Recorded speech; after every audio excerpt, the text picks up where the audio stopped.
ever since I've had this trainer, I've had problems with it actually grabbing and pulsating, and when you use it for approximately an hour, and then I'll actually pull the wheel off, the flywheel off, and I actually take and have been sanding the pad, cleaning the pad, lubricating the inside, cleaning the balls, and it'll actually function for about 2 of my workouts, which is equals about an hour to 2 hours. Then I'll start grabbing and pulsating again, and I've figured out by pulling out the bushings, the rubber bushings inside, that the machine actually, the Blackburn trainer doesn't actually grab anymore. So it actually came down to those bushings. Those little rubber bushings are what was causing all the problems, and we'll remove this flywheel and show you exactly what I did to resolve the solution, to resolve the problem.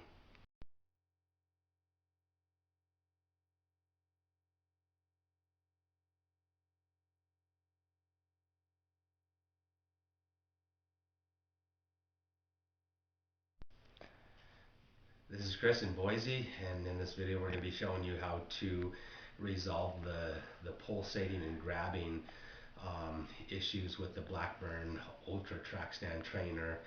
And in this video I'm actually using a 6mm Allen wrench to actually work on the unit itself. And what I figured it was the culprit in causing all these issues is the bushings inside this mechanism right here inside the flywheel. And I'm using a 6mm Allen wrench. I actually got another setup right here to actually be able to remove the Allen screws a lot faster. And I'm using a drill with a 6mm Allen wrench. But I was taking loosen up the two sides of the flywheel right here. There's two Allen 6mm Allen screws right there, and I'll just remove these two bolts.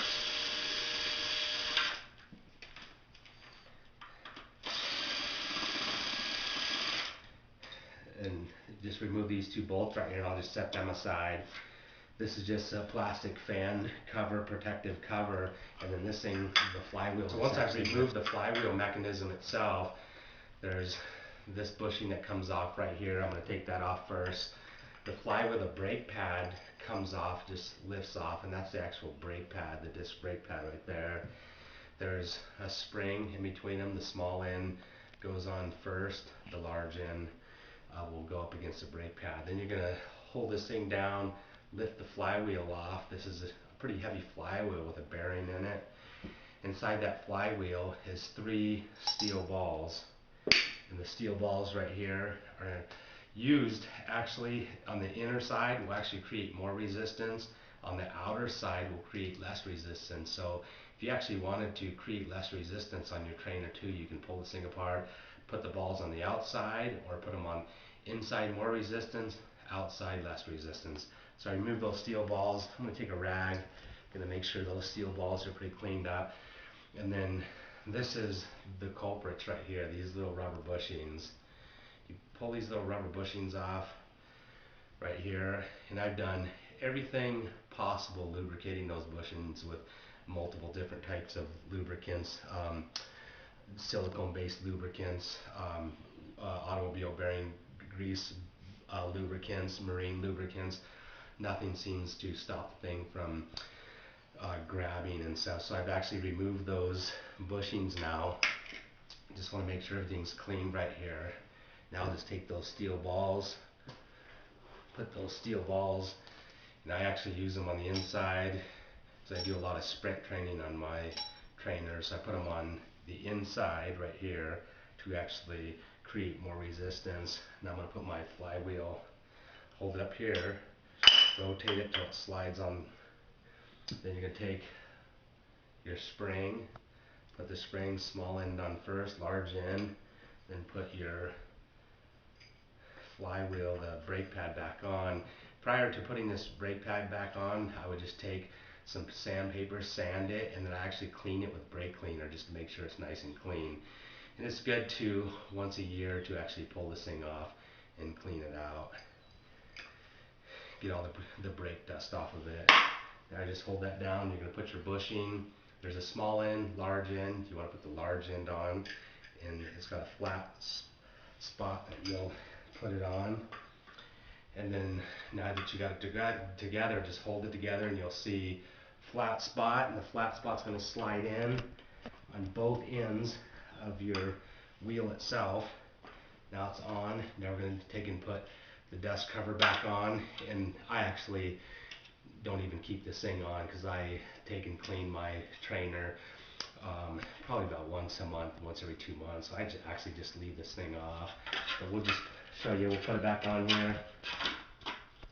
Got your two 6mm Allen screws. We're just going to stick those things back on. And to make it faster, once again, I actually use a drill.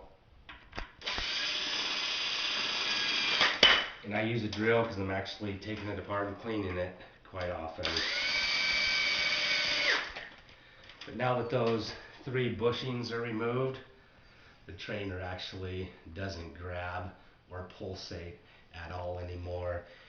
And it clanks with low resistance, but as long as you keep the resistance and tension on, the trainer actually works flawlessly. And that's a better option than the other option. I was just going to throw the thing away because I spent months trying to figure out how to get it to stop pulsating. I'm really picky about how my ride feels, so I got rid of these bushings and now it works really good.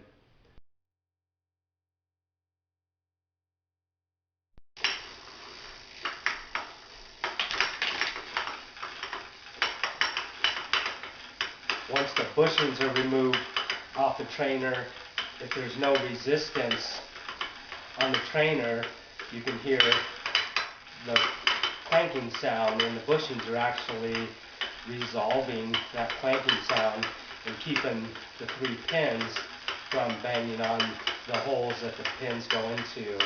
And so in order to stop the clanking sound, you've got to be in a high enough gear to actually create resistance to stop the clanking. If your gear is too low then or too easy, then it causes that clanking. So in order to stop that, just get it into a high enough gear and then it stops. And